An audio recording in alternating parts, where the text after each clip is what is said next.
Hello everyone, I am Tacit and I'm going to be going over the Gems of War event objectives for the Crushing It event in which the Xuanwu is added to the game. So most noteworthy thing happening all this week, aside from the Bounty Hunter this weekend, is the new Mythic of Zarg's Moonpile, which we covered last Friday, is still in the Glory Gem Guild and VIP chest drop table, all the way until the end of Thursday, all the way until Friday reset time. It is highly advised getting at least one copy of him, ideally two, to be able to make a bunch of explosion teams. Really great if you don't have Pharaoh, and there are situations like green category and a few others where it can actually be better than it, mostly because you can't end up using Pharaoh or Takshaka or any similar options. So really great to go get. Great exploder, great mana accumulator, decent damage, great for goblin teams, and yeah, definitely make sure to get it. He will still be available after this, but this is definitely the easiest time to go and get him. Of course, we still have the new campaign system, which ended up starting last week, so if you still want to go and do anything with that, still plenty of time. Obviously we have 9 weeks remaining. Still takes a little bit longer to go get all of your stars, of course, but if you do standard dailies, you should still be able to get it done. And of course, with campaign tasks, you can do them at any time within the 10-week period. And of course, every single week they do not reset. It's simply across the entire 10 weeks. So you still have a whole another 9 weeks to get them done, which is plenty of time. Depending on how much you farmed the last Vault event weekend, you might have already completed most, if not all, of the tasks. But keep in mind, they're only one-time completion across the entire thing. They do not get reset per week. So gives you plenty of time, but also you're going to be getting, obviously not a billion rewards, since those are just one-time claim options. But a lot of really good rewards there. Especially since they're all accessible on the free side as well. You don't have to pay anything to go and get any of them. Anyways, as far as the main event we have going on this week for weekly event, we have Invasion for that of the Divine category. This leaves some pretty decent options like Takshaka for mana accumulation. Of course, this doubling up on the evasion troop tends to be the way to go a lot of times, because you can just put your evasion troops up front, have your really high amount of damage on both of them, as they could do 5 times damage to the towers, and by the final fights, you'll be up against 4 towers, so you'll be able to do 5 times damage against everything. And of course, you will be forced to have to use this new one, which you'll get double magic and double score for, though keep in mind you do not need to max it out in order to get this benefit. So one strategy for this, if you don't want to end up maxing it out, which we do show in the low rarity team, is you can just type in the word tower and see all the troops as well as show all if you don't have them.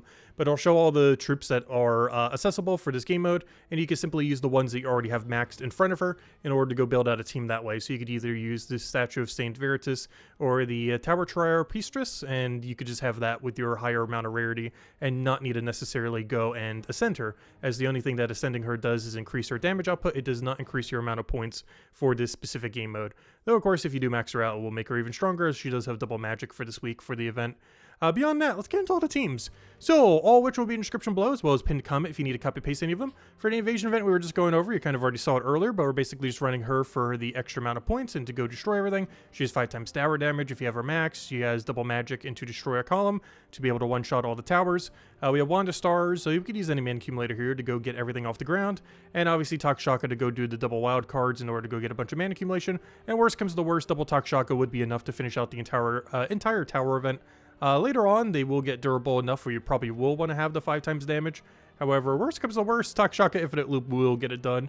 For the low rarity team, we're running a pretty standard, just double up on Invasion Troop. If you do not have Wanda Stars, you can go any of the mana accumulator to go and fill out the slots here. It is a divine restriction, so you're allowed to use literally any weapon in the entire game, so just put your best mana accumulation weapon that you have here, ideally covering colors that aren't already present on the team, which includes red and purple. So if you have any explodey weapon that is red and or purple, just putting that there would be your best bet. Mercy here to go and convert all the purple into yellow. Also gives you cleanse in case you get some kind of stats effect on you, but for the most part, you're just doing this to get yellow very quickly into your invasion troop, which has double magic for the event, as well as, which means it actually has more damage even if it's not upgraded. Even at a 3 times with double magic, it is technically doing more than 5 times that standard magic. So even if you don't have it upgraded, it is still more damage than whatever your other option is, that it might potentially be all the way max. So really good to get the Mercy in there, and then of course, ideally the rest of it goes into your weapon, either Wanda Stars, a red-yellow, a purple-yellow weapon that can explode, anything that can mana accumulate here. Ideally that can also be fed by Mercy there. And that's pretty much the whole game plan there for Invasion event. Just get all your mana up, go use your invasion troops and win from there. As far as the Underworld is concerned, it is a yellow-purple. Actually, let me just double check. What did I forget this one? Hey, tribute's already nice. Hey, tribute thing is also done. Well, it's been 3 hours already, gosh. Loraz's Lair. I believe this was yellow-purple. Let me just double check. The reason I always forget is because, if I'm not mistaken, her storm is purple-blue, but the color of the faction is yellow-purple, which always confuses me so much. because for every other double storm, I'm pretty sure it is the exact same color of what the restriction is. But for whatever reason, hers isn't, which always confuses me to this day. So I sometimes think it's her storm color, but it's actually purple-yellow. But yeah, purple-yellow restriction.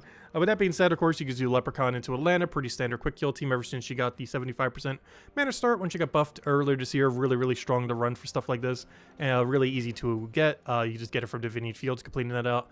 And then you just go with a Leprechaun, get it going right off the ground. Since this is, of course, a purple restriction, we do have access to throw out Leprechaun, so you could just run Wand of Stars and whatever your best damage source is. Obviously, if you don't have Stellar Works, just run your next best damage and you'll be good to go. You can also run double insta-kill in this kind of format as well, dropping Thrall and just running your two best insta-kill damage sources in the middle, like Zolgoth and whatever your second one is, like Zolgoth, Iron Gut, or whatever else you want to end up running with it.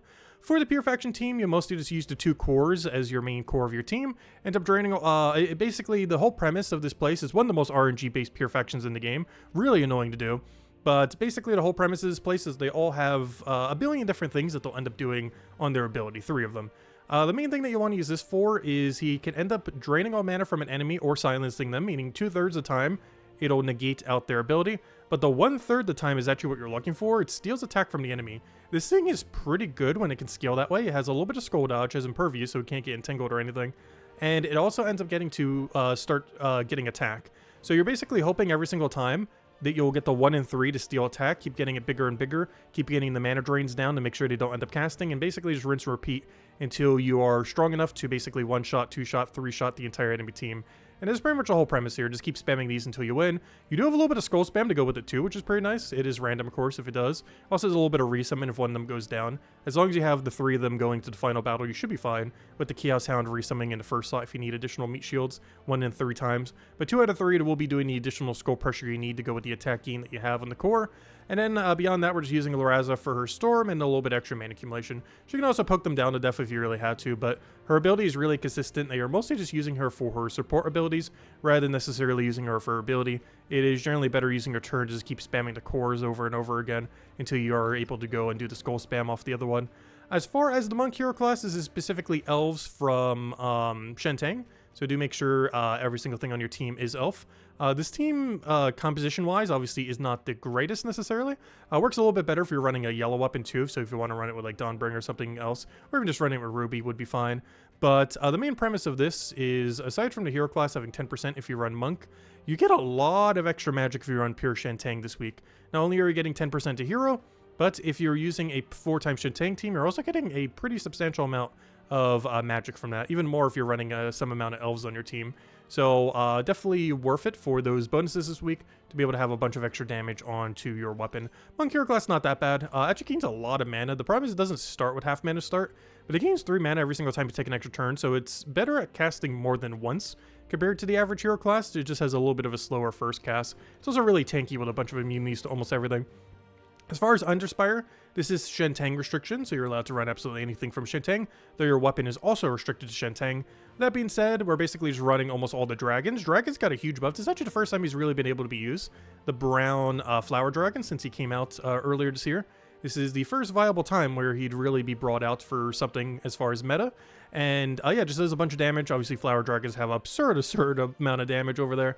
And we're basically just building a whole team around it to go give it additional support. We're using the Koboltine Wand for the mana accumulation. Also gets to enchant itself and silence the first enemy. Quite a bit of good additional effects ends up having off of it.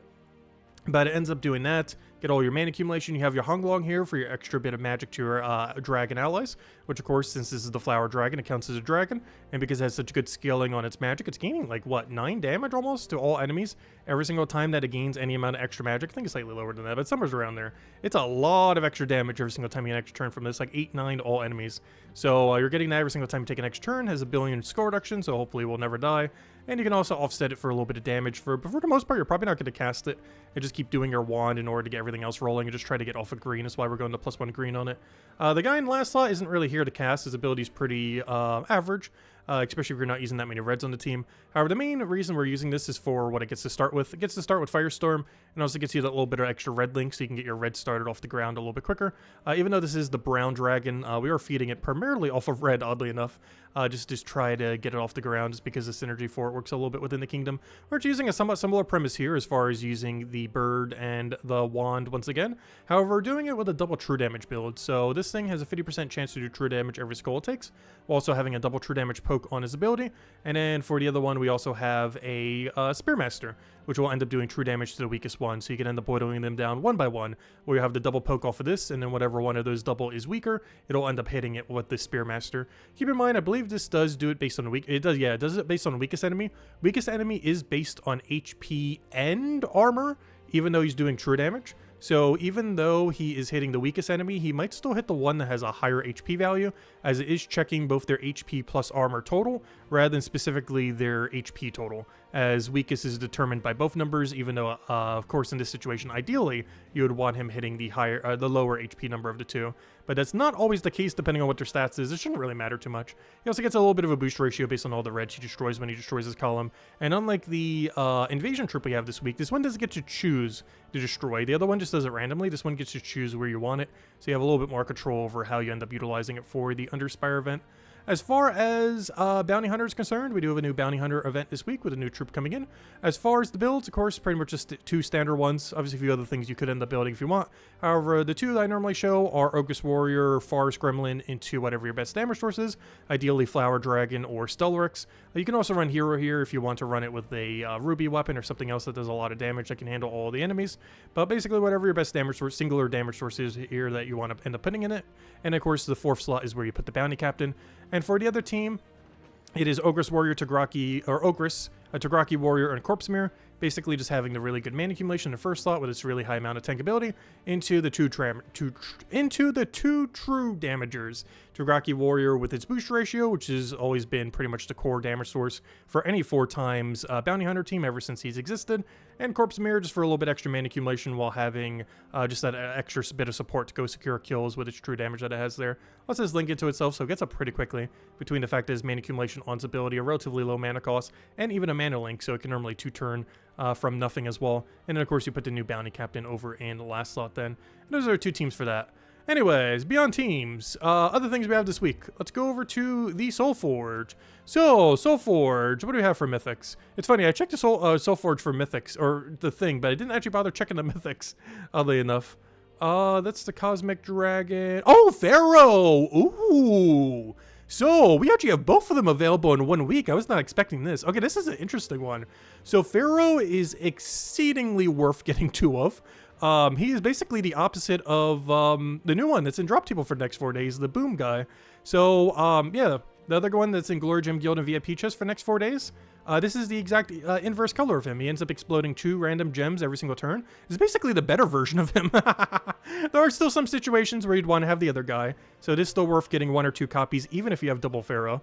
However, yeah, the better option is actually available in Soulforge. Go figure. So if you don't end up getting the other guy from Glory Gem Guild or VIP chest and you have the diamonds, yeah, double Pharaoh is still really good. However, singular Pharaoh is fine now.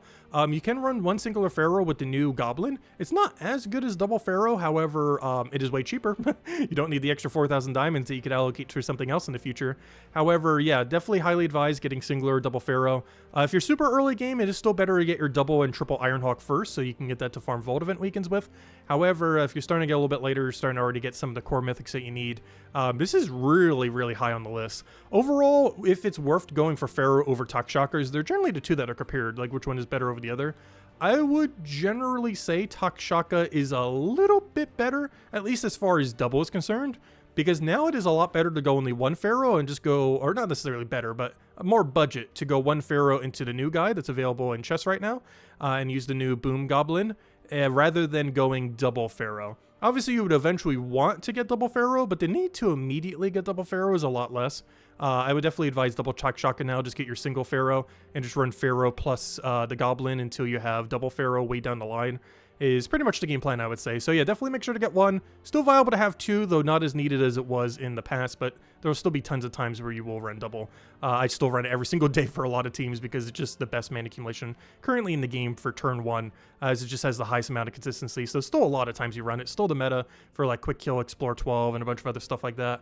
So definitely highly advised. Still eventually getting it. It's just the immediacy of it is a lot less than it was when it first came out. Anyways, beyond that, yeah, as far as weapon, did I already mention weapon? Well, as far as weapon, it's only worth going over Cobalt's Wand. Cobalt's Wand, we showed it for both the teams, by far the strongest thing here. Really good at assisting a lot of the restrictions this week, like Thursday class event. Well, I guess you just use damaging weapon there, but it's really good for Underspire, stuff like that. It also has a lot of really good effects just naturally on this, so some weeks you'll even see me using this just for the sake of covering colors whenever I just need like any explodey weapon in a location. Because if you already have a storm on your team, this is a really good explosion weapon just for all the extra utilities it has.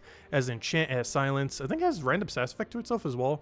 It gains a lot of extra benefit. So overall, not too bad. Definitely not like the absolute best explodey weapon in the game, but probably even lower of top 10. So it's definitely decent and worth getting. Not only will you use it for this event week for everything in Underspire, but it will actually have use cases in the future. Beyond that, a lot of other things are pretty gimmicky here. The tome isn't as good as it used to be. Sky Hero has a really cool premise, but generally isn't worth going out of your way for it. It's basically like really viable deep borer, but requires too much of its condition, and if you don't meet that condition, it does almost nothing. So there's just better things to be using these days a lot of times. So yeah, it's mostly just explodey weapons, other utility weapons you want, or of course anything you need to go get Kingdom Stars on Shentang if you're looking to get it to a given power level. Like if you're trying to still get to 5, 10, 20, any kind of big milestone thing. Oh yeah, I almost forgot to mention, but the summer calendar is starting as of today. We actually have this over on the calendar thingy, of course. Overall, nothing really too relevant with it for the most part. It's just, you know, they give a bunch of money off for thingies. The most noteworthy thing is, of course, the 2 free rewards that we'll have on the 13th and 20th, which gives a handful of gems. There's a bunch of trade stones. But as far as all the money offers, most of them are not that worth it, especially compared to other offers in the current state of game. So, generally just going for the free ones tend to be the way to go. But if you do see anything there that is going on for next 2 weeks. Beyond that, we did that. We went over Invasion. Event keys. So, is it worth using event keys this week? I would say for the most part, no. As far as what's in drop table and what's not, let's go over to Shentang, go over to base rarity and click show all. So as far as Shentang is concerned, everything that is not in drop table includes the Purple Doom. This is only from Purple Tower of Doom events. The 5 faction troops from Loraza's Lair. This is only from Loraza Lair faction. If you go throw a bunch of Kia shards at the faction. The current invasion troop of Han Zin. This is going to be available on the next event. However, for this current event, it is only available from the current evasion shop. So if you want her for the event, you will have to spend to get to tier 3 to go and end up getting the weapon, getting her, and doing at least tier 3 to go get both, so that you have that for completion's sake and to have it for the event and to be able to go help your guild. But she will not be in drop table until the next Shentang event. This current one, she is not in drop table. Beyond that, what else? The 10 of Swords is not in drop table. And the 2 over here are not. The Brown Flower Dragon is only from the Flower Dragon drop table in the Soulforge from the Flower Dragon Egg, the most expensive one. And the Immortal Lucia is only from participating in PvP, using her burning marks, and randomly getting her from the burning chest. As far as things that are in drop table that are worth getting, I believe this is the first time She is in the drop table. Actually, so much so, I kind of want to go get a 4th right now. Because if I'm not mistaken, this was one of the ones that came in through one of the events. I think the Lunar New Year event for the Year of the Snake this year. So I actually do want to get another copy, as I believe this is the first time it has ever been targetable. Or at least realistically targetable. Unless it showed up as Soulforge once. You know, I was going to drop a 200. Did we get it? Gosh, how have we not gotten it? It isn't drop table, right? It should be. Are we just getting that unlucky? Wait, is it not in drop table? Hold up. Is it not in drop table? I'll go till we get a mythic. Are we just that unlucky, or is it not in drop table? Hold up. Wait, it might not be in drop table. Really? I would assume that event was... oh, nice. Hoglong is a nice pull. Is it really not? Okay. We're either the most unluckiest person ever, or it's not in drop table. Huh. That's really strange. Okay, I could just be absurdly unlucky. But never mind. Apparently this event was so recent that it's actually not in drop table. Really? I would have expected it to be. This came out for the Lunar New Year event in, what, January, February, whenever that was? And it's still not in drop table. Or I'm just absurdly unlucky. But yeah, we got our second Honglong at least. That's nice. There actually are some use cases for it because he has double magic gain. Very rarely that you would use that over other options, but it applies to all dragons. So there are some use cases, particularly with like, you know, Flower Dragon, Stellaric, stuff like that.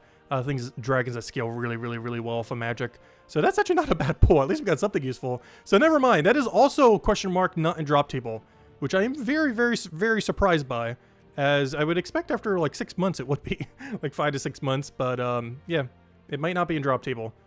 I don't know, maybe someone has gotten it. Have you guys gotten it yet? Am I just that unlucky that I didn't pull it in like 1,000 event keys, yet still got a mythic instead?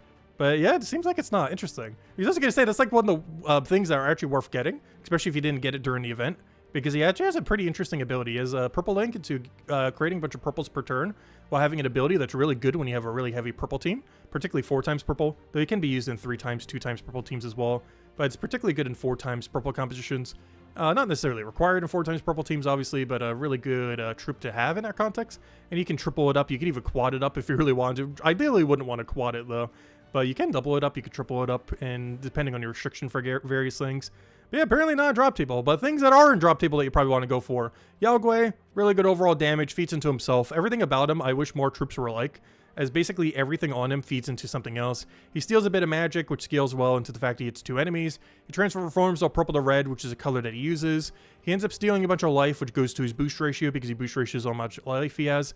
It's just overall a really synergistic troop that is, I really wish more things did into itself, as it's pretty much a whole package of everything you would need from a troop. It gains durability, it has a bunch of boost ratios that help it scale throughout the entirety of the game, so it never gets to a point where it really gets outscaled by the entire meta.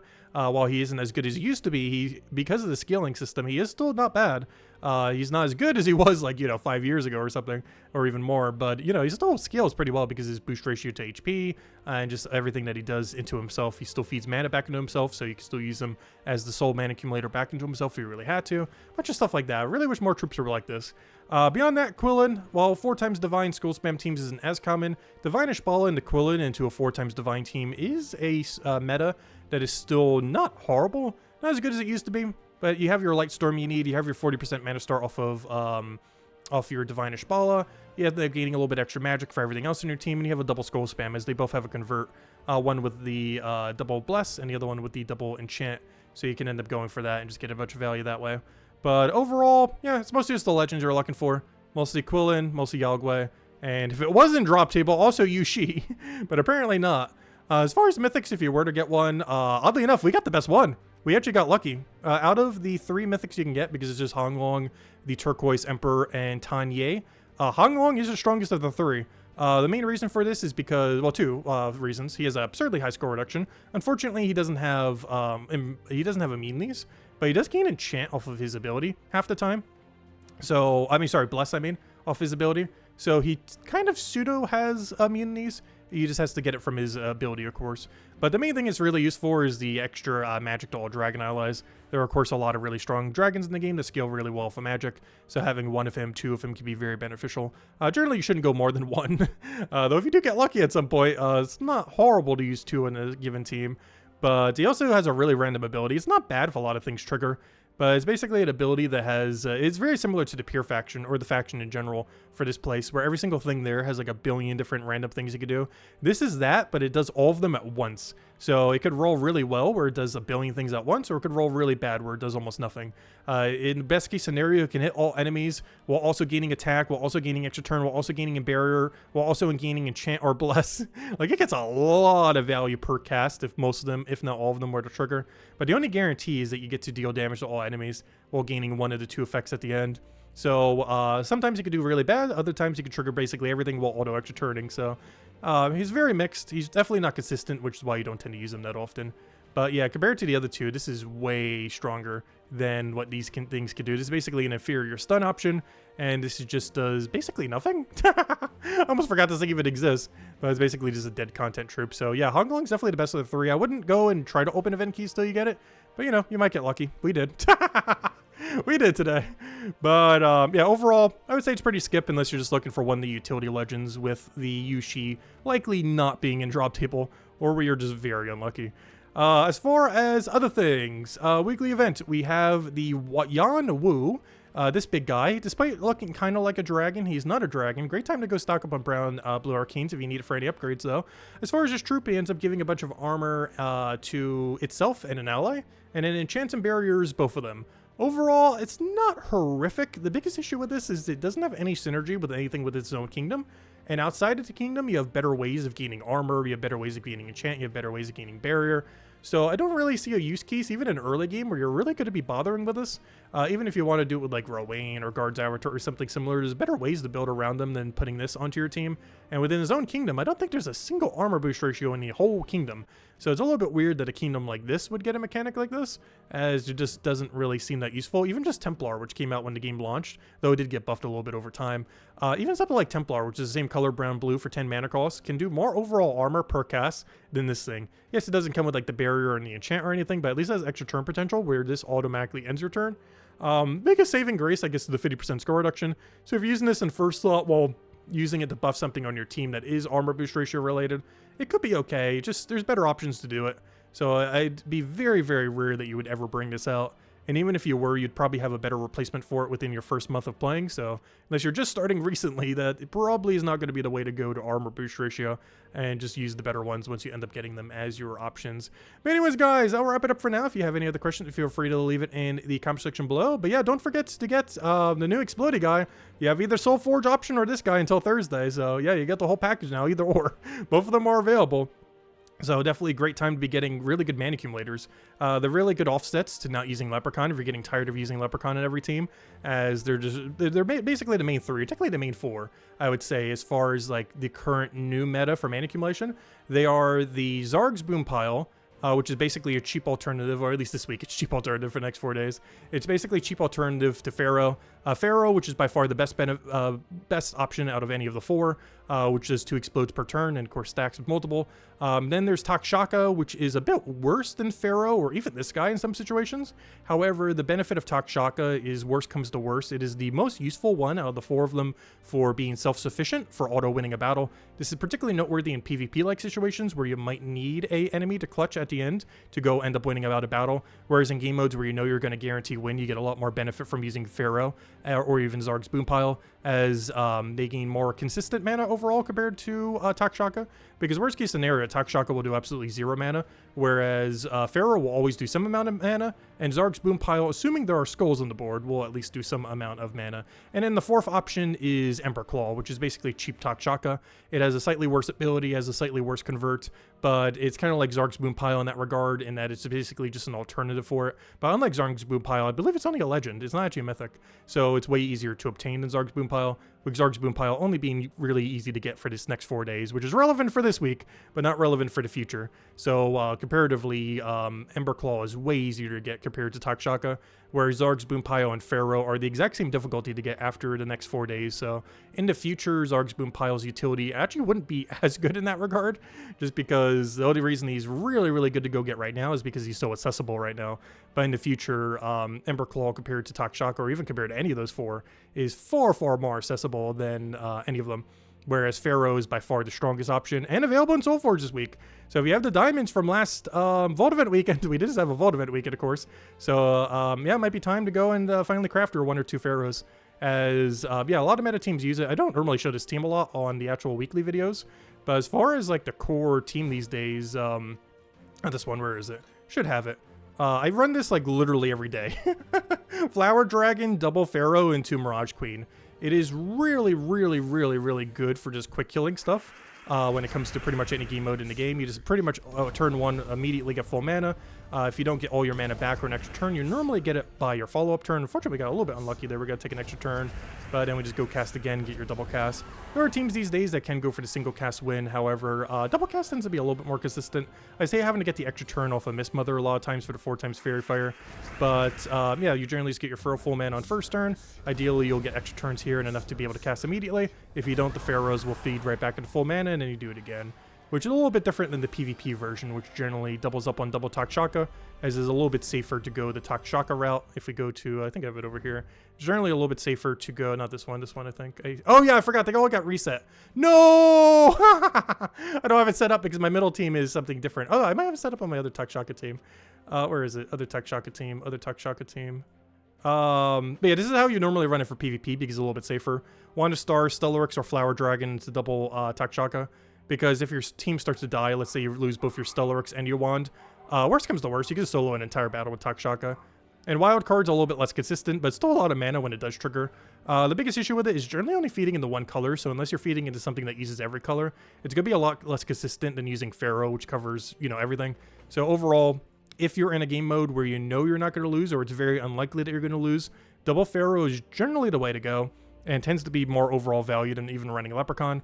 Even though Leprechaun has been the classic for this kind of stuff as far as like starting, and it's a great way to run for the entirety of the game until you get all the mythics that can do it. The biggest issue with Leprechaun is it only gets turn 1 value. After its first explode, it does almost nothing other than green link for pretty much the rest of the battle, as most teams that's used in is generally blocked on yellow and purple, whereas all the other 4 alternatives we mentioned, Pharaoh, Takshaka, the Boom Pile, as well as Emberclaw, they all have additional utilities, they have additional ways to kill, they have actual good abilities that do stuff beyond just mana accumulation, so they have a lot of extra value throughout the battle, whereas Leprechaun is you just kind of click it at the start and then you're running a 3-person team that just has a lot of mana at the start of the battle, basically in a lot of situations. So they're basically just high rarity late game options for Leprechaun replacement essentially, but they're good to eventually get, and yeah, a lot of them are available this week, almost all of them, between Pharaoh and the Boom Pile, so definitely make sure to get them.